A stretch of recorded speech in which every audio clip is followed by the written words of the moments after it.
Bienvenidos sean a este audiolibro de Gambito de Dama. En el día de hoy leeré el capítulo 1. Beth se enteró de la muerte de su madre por una mujer que llevaba un portapapeles. Al día siguiente, su foto apareció en el Herald Leader. La fotografía, tomada en el porche de la casa gris de Maplewood Drive, mostraba a Beth con un sencillo vestido de algodón.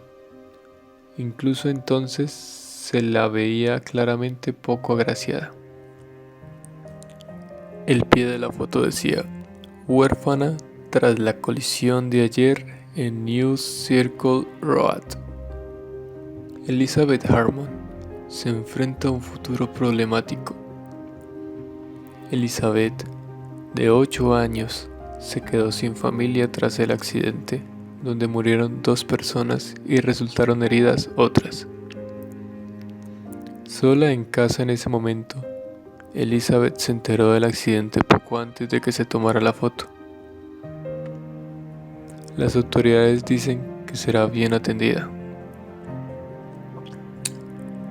En el hogar Midway de Mount Sterling, Kentucky, Beth recibía tranquilizantes 2 veces al día, igual que todos los otros niños, para aliviar su carácter.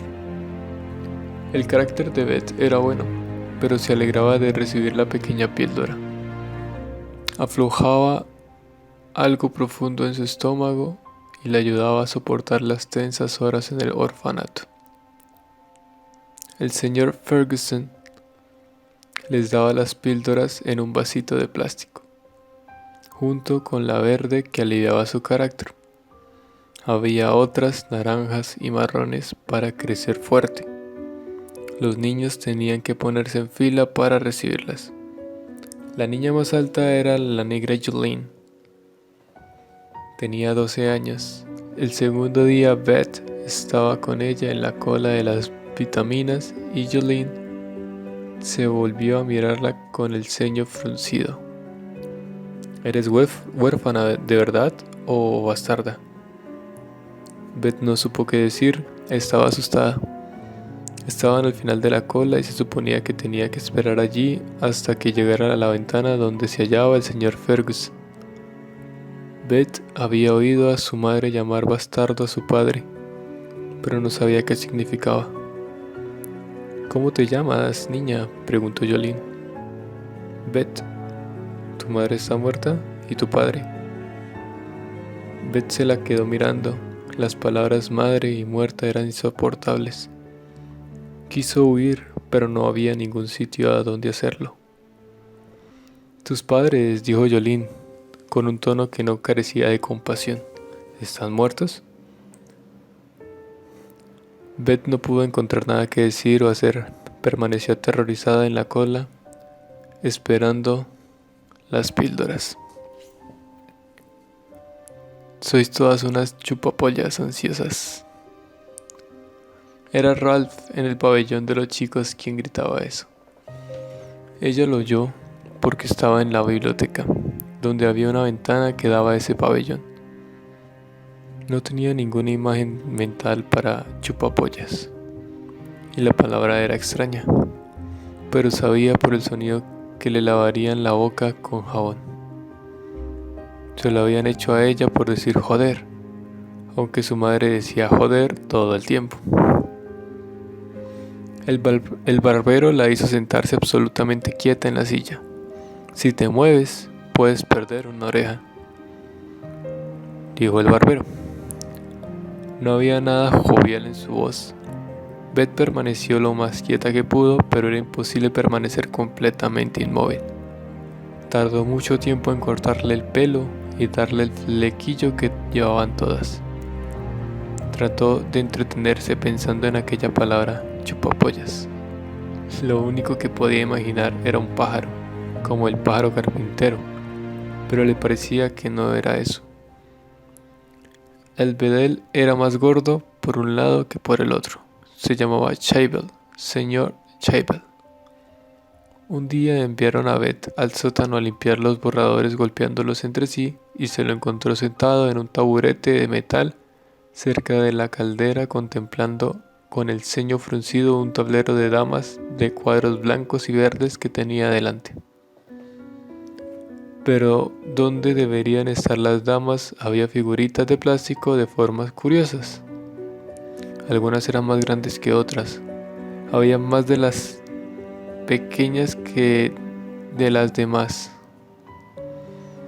El bedel alzó la cabeza y la miró. Ella se marchó en silencio.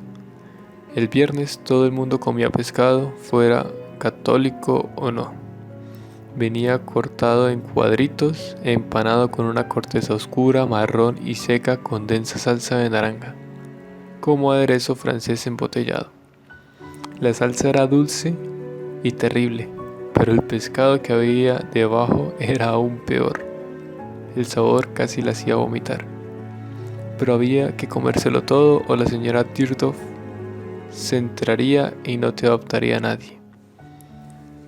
Algunos niños eran adoptados inmediatamente. Una niña de 6 años llamada Alice vino un mes después que Beth y la adoptó a las 3 semanas una pareja de aspecto agradable y acento raro. Atravesaron el pabellón el día que vinieron a por Alice. Beth quiso echarse en sus brazos porque le parecieron felices, pero se dio la vuelta cuando la miraron. Había otros niños que llevaban allí mucho tiempo y sabían que no saldrían nunca. Los llamaban perpetuos. Beth se preguntaba si lo sería ella. La gimnasia era mala y el voleibol era lo peor. Beth nunca podía darle bien a la pelota. La golpeaba ferozmente o la empujaba con los dedos tiesos. Una vez se lastimó tanto que el dedo se le hinchó después. La mayoría de las niñas se reían y gritaban cuando jugaban, pero Beth no lo hacía nunca. Jolene era la mejor jugadora con diferencia, no solo porque era mayor y más alta, sino porque siempre sabía exactamente lo que había que hacer. Y cuando la pelota pasaba alta por encima de la red, se colocaba debajo sin tener que gritarles a las demás que se apartaran. Y entonces saltaba y la golpeaba con un largo y suave movimiento del brazo. El equipo que tenía a Jolene ganaba siempre. La semana después de que Beth se lastimara el dedo, Jolene la detuvo cuando terminó la gimnasia y las demás corrían hacia las duchas. «Déjame que te enseñe una cosa», dijo Jolene. Alzó las manos con los largos dedos abiertos y levemente flexionado. «Hazlo así». Dobló los codos y empujó las manos hacia arriba suavemente, envolviendo una pelota imaginaria. «Inténtalo». Beth lo intentó torpemente al principio. Jolene le hizo una nueva demostración riendo. Beth lo intentó unas cuantas veces más y mejoró. Luego Jolene agarró la pelota e hizo que Beth la capturara con la yema de los dedos. Después de unas cuantas veces fue fácil. «Ahora trabaja en eso, ¿me oyes?», dijo Jolene, y corrió a las duchas. Beth practicó durante una semana y después dejó de importarle el voleibol. No mejoró, pero ya no era algo que temiera. Todos los martes, la señorita Graham, después de aritmética, enviaba a Beth abajo con los borradores. Era considerado un privilegio y Beth era la mejor estudiante de la clase, aunque era la más pequeña. No le gustaba el sótano, olía rancio y el señor Scheibel le daba miedo. Pero quería saber más sobre aquel juego que jugaba solo en aquel tablero. Un día se acercó y se detuvo a su lado, esperando que moviera una pieza. La que estaba tocando era la de la cabeza del caballo, en un pedestal. Un segundo después él la miró con un gesto irritado. «¿Qué quieres, niña?», dijo. Normalmente ella huía de cualquier encuentro humano, sobre todo de los adultos, pero esta vez no retrocedió. «¿Cómo se llama ese juego?», preguntó. Él la miró. «Deberías estar arriba con las demás». Ella lo miró a la cara. Había algo en este hombre y en la firmeza con la que jugaba a este misterioso juego que le ayudó a aferrarse a lo que quería. «No quiero estar con las demás», respondió. «Quiero saber a qué está jugando». Él la miró con más atención, luego se encogió de hombros. «Se llama ajedrez». Una bombilla pelada colgaba de un cable negro entre el señor Shaibel y la caldera.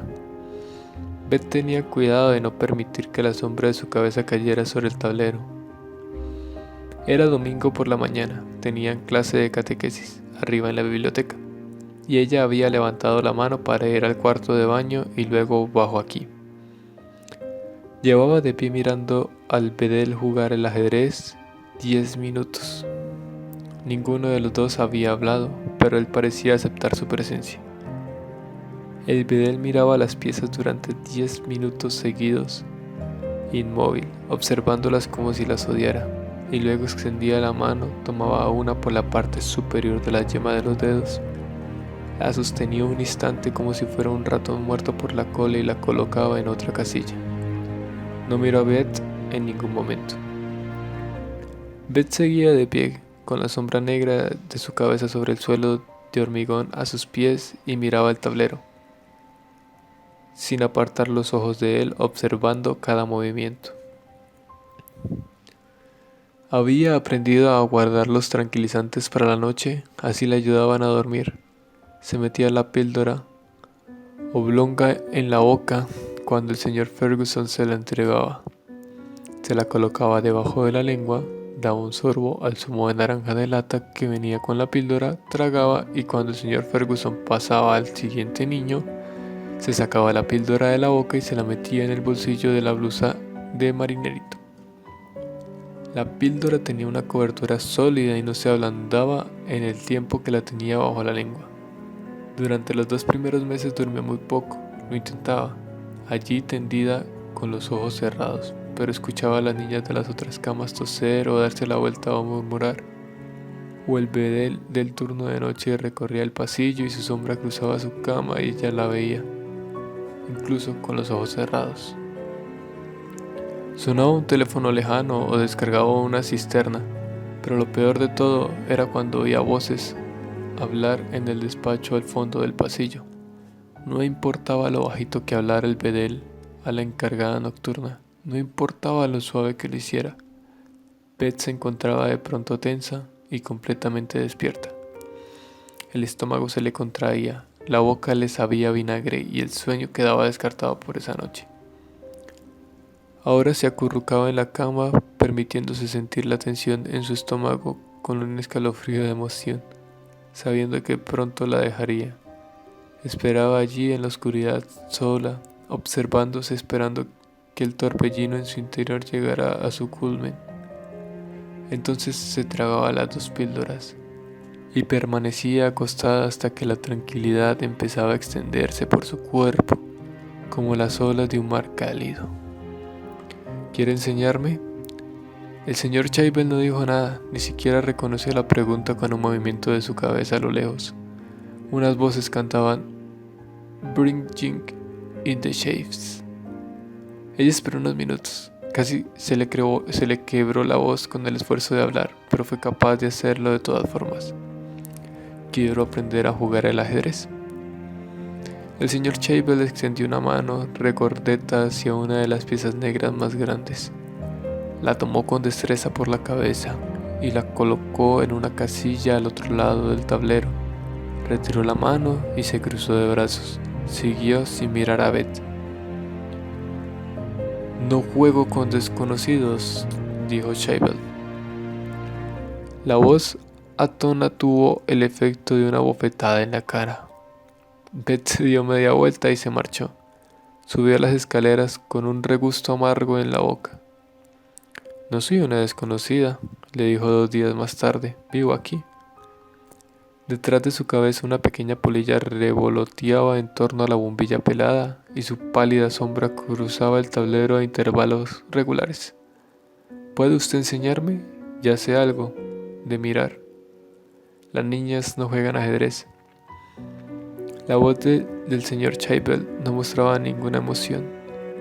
Ella hizo acopio de valor y dio un paso adelante, señalando, pero sin tocar, una de las piezas cilíndricas que ya había etiquetado como un cañón en su imaginación. Esta se mueve de arriba a abajo y adelante y atrás, todo recto si hay espacio para moverse. El señor Shaibel guardó silencio durante un rato, Luego señaló la pieza que parecía tener un limón cortado encima. ¿Y esta? El corazón le dio un brinco, en diagonal. ¿Podrías ir guardando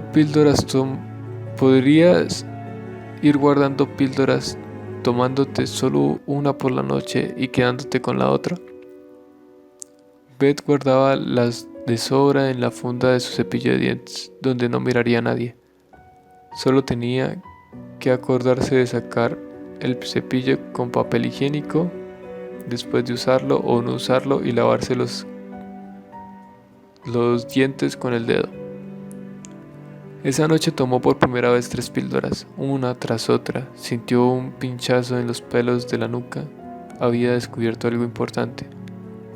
Dejó que la sensación se extendiera por todo su cuerpo, tendida en la cama, con su ajado pijama azul en el peor sitio del pabellón femenino. Cerca de la puerta del pasillo y frente al cuarto del baño, había resuelto algo en su vida. Conocía las piezas de ajedrez y cómo se movían y se capturaban, y sabía cómo conseguir sentirse bien del estómago y de la tensión de las articulaciones de los brazos y las piernas, con las píldoras que le daban en el orfanato. Muy bien, eso fue el capítulo 1, parte 1. Aún quedan más páginas por leer, pero por hoy dejaré hasta aquí.